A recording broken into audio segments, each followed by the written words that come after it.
Bonjour à tous et bienvenue dans cette partie de la formation. Alors dans cette partie, nous allons commencer par faire la mise en page de notre menu top. Pour l'instant, c'est l'affichage que nous avons. Pour l'instant, on va faire les changements pour avoir cet affichage qu'on a ici. OK? Alors, première des choses à faire, déjà nous allons regarder déjà la façon dont les éléments sont affichés. Les éléments sont affichés suivant le flux normal d'affichage, c'est-à-dire le premier élément d'abord, le deuxième élément qui se trouve dans la page, etc., etc. OK?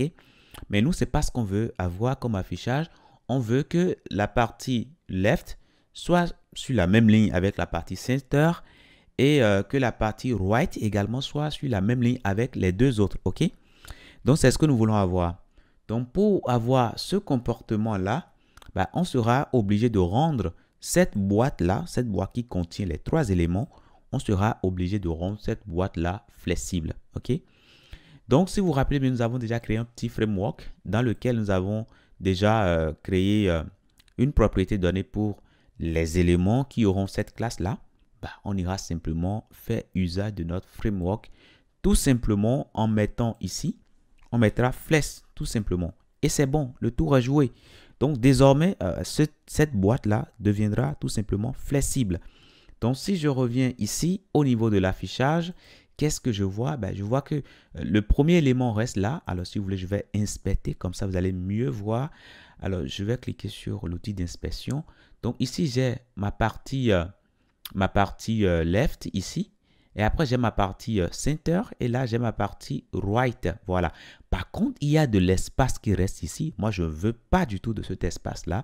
Je veux occuper tout l'espace disponible en largeur. OK? Donc, pour cela, nous allons utiliser la propriété flex sur chaque élément. Donc, je viens là, là et là également. Donc, je mettrai tout simplement flex en. OK? Et l'élément qu'il y a au milieu, on mettra tout simplement 3 pour lui donner plus d'importance par rapport aux autres. OK? Alors, je me permets de mettre ceci et ça va marcher parce que j'ai mon framework que j'ai déjà codé. OK? J'ai mon framework qui dit que si je donne la classe flex1 à un élément, on lui applique cette propriété, etc. OK? Donc, du coup, si je reviens ici, vous voyez que tout marche correctement. Si je tente d'inspecter, j'ai la première partie ici. OK? Ma deuxième partie, je l'ai là. Et ma troisième partie, c'est-à-dire la partie right, je l'ai à ce niveau-là. Et c'est parfait. OK? Par contre, ici, moi, je veux que cet élément-là reste à côté de ce deuxième élément. Je ne veux pas qu'il s'affiche suivant le flux normal d'affichage. OK? Pour y arriver, je vais simplement rendre la boîte qui les contient, je vais rendre cette boîte-là flexible tout simplement. Donc, du coup, je reviens encore ici au niveau de mon code HTML. Donc, c'est ici, header top left, OK? J'ai deux éléments, un élément et un deuxième élément. Je veux que ces deux éléments-là restent sur la même ligne. Donc, du coup, je vais lui donner ici flex, tout simplement. Et grâce à mon puissant framework que j'ai codé tout à l'heure, qu'est-ce que je vois? Je vois que les éléments sont désormais côte à côte, OK? Mais qu'est-ce que je veux en plus? Je ne veux pas que voilà, l'icône reste totalement en haut comme ça au ciel et que ceci, c'est-à-dire mon logo reste au milieu. Je veux que les deux soient centrés. OK? Donc, qu'est-ce que je fais? J'utilise encore mon puissant framework CSS que j'ai codé. Alors, il y a une propriété ici, flex center V pour aligner au centre suivant l'axe vertical. Et puis, il y a également -H qui permet de faire la même chose, mais suivant l'axe horizontal. OK? Donc, c'est ceci que je vais utiliser puisque moi, je veux tout simplement centrer par rapport à l'axe vertical. OK? Voilà. Donc, du coup, je reviens ici. Et au niveau de la boîte ici, au niveau de leur conteneur, je mettrai tout simplement flex center-V. OK? Alors, lorsque je reviens, vous voyez, c'est parfait. Tout est bien aligné maintenant. OK? Voilà. Alors, si vous voulez, je reviens ici et puis le background. Alors, pour l'instant, on n'en a plus besoin. Donc, je l'enlève tout simplement. Et là, c'est mieux comme ça. OK? C'est mieux comme ça. Maintenant, cet élément que j'ai là, l'icône que j'ai là, l'idéal, c'est d'aérer un peu. Il ne faut pas que ça soit collé comme ça au bord du navigateur. OK? Je sais comment cibler cet élément-là. Et pour cibler, bah, je peux prendre tout simplement header icon, tout simplement. Donc, du coup, je reviens ici au niveau de style, ici. Alors, ce que je vais commencer par faire déjà, alors je vais mettre tout simplement header et puis je vais prendre l'élément. Je vais lui donner un padding left. Allez, je vais lui donner 10 pixels, ok? Donc là, c'est bon, c'est parfait, vous voyez, voilà. Là, c'est bien aéré et c'est déjà pas mal comme ça, ok? Donc là, c'est bon. Alors, on peut agrandir légèrement, hein, on peut les agrandir légèrement. Tout ça, on pourra revenir là-dessus après, ok? Mais là, on vient de faire le positionnement et là, c'est bon, c'est nickel comme ça, ok? Voilà. Maintenant, la couleur, également, on peut agir sur la couleur, hein. Ça, vous savez le faire hein, rapidement. On peut dire, ben, on va récupérer l'élément I que nous avons ici. Et cet élément I, ben, nous allons définir sa couleur. Mais notez que nous aurons plusieurs éléments I qui auront plus ou moins les mêmes couleurs, ok? Donc, l'idéal, c'est d'aller le mettre dans mon framework puisque c'est des propriétés dont j'aurai besoin tout le temps. Donc, du coup, ben, je vais créer un élément I. Alors, je viens totalement en bas et je vais dire que ben, tous les éléments I que je verrai, ben, je vais donner la couleur. Donc, color, allez, mettons CCC. Attention, c'est plutôt ça, voilà, CCC. Et là, normalement, tout doit bien se passer. Voilà, voilà, j'ai la couleur qui est attendue, ok? Donc ça, c'est bon, voilà. Maintenant, nous allons nous attaquer au milieu ici, ok? En gros, moi, je veux que mon input et l'icône, je veux les voir sur la même ligne. C'est ce que je veux avoir, ok? Je ne veux pas avoir ce positionnement-là. Donc, qu'est-ce que je fais? Bah, déjà, je reviens ici et je peux fermer le header top. Attention, le header top left. Maintenant, alors là, j'ai fermé trop. Voilà. Maintenant, le header top center maintenant. OK? Alors, moi, je veux avoir le input et puis l'icône sur la même ligne. Alors, pour l'instant, j'ai créé un élément div de classe search bar, mais ce n'est pas du tout utile. Hein, c'est pas du tout utile. Je peux l'enlever tout simplement. OK? Je peux l'enlever tout simplement. J'ai juste mes deux éléments. OK? Alors, parfois, vous avez plusieurs éléments autonomes. Et dans ce cas, il faudra les regrouper dans des divs. Mais là, on a juste un input. Donc, ça ne sert à rien de le mettre dans un élément div. OK? Donc là, c'est bon. Maintenant, qu'est-ce que je veux faire?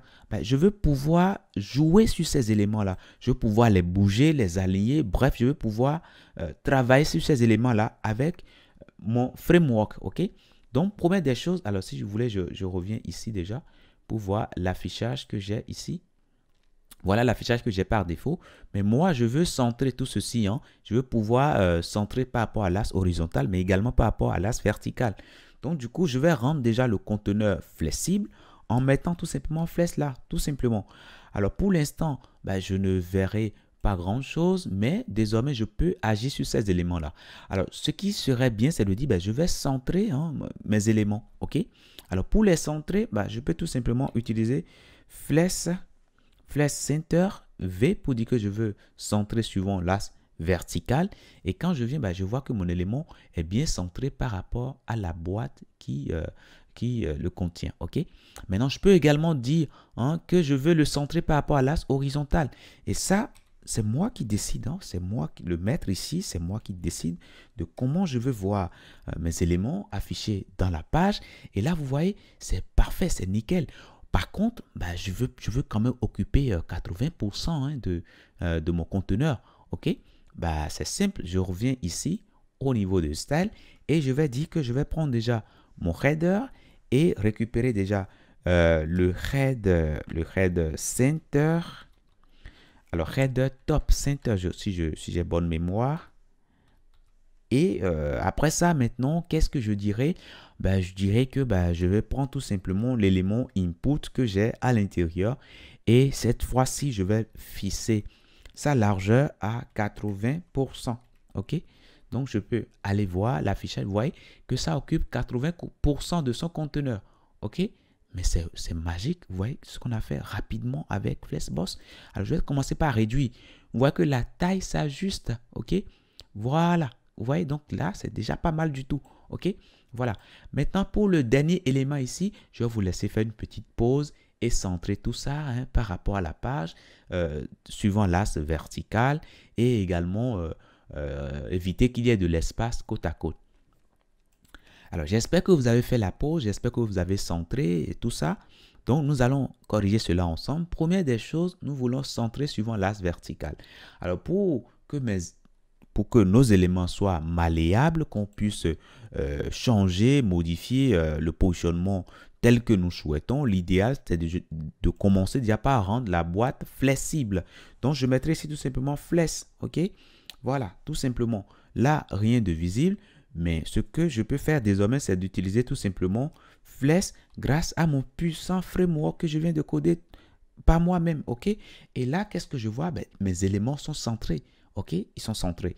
Mais je ne veux pas qu'il y ait de l'espace là, ok? Je peux inspecter, vous allez voir, il y a de l'espace là qui n'est pas utilisé. Moi, je ne veux pas de cet espace-là, ok? Donc, ben, c'est simple. Ben, je vais venir sur chaque élément. Ici, j'ai chaque élément ici, hein. Donc, je vais venir sur chaque élément et je vais donner une classe et je vais mettre simplement flèche 1. Voilà, tout simplement. Et grâce à mon puissant framework, qu'est-ce que je vois? Alors, je vais actualiser ici. Voilà, vous voyez que les éléments sont bien écartés. Mais c'est parfait ça. Ouais, c'est parfait. Par contre, moi, je veux également les centrer hein, suivant l'axe horizontal.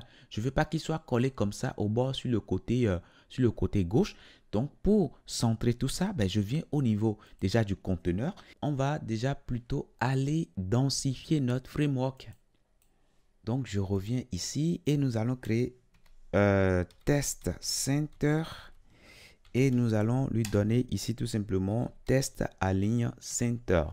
Voilà. Donc, du coup, désormais ici, comme on veut centrer les éléments, chaque élément que nous avons dans ces éléments A, ben, on mettra ici tout simplement test center. Voilà, tout simplement. OK?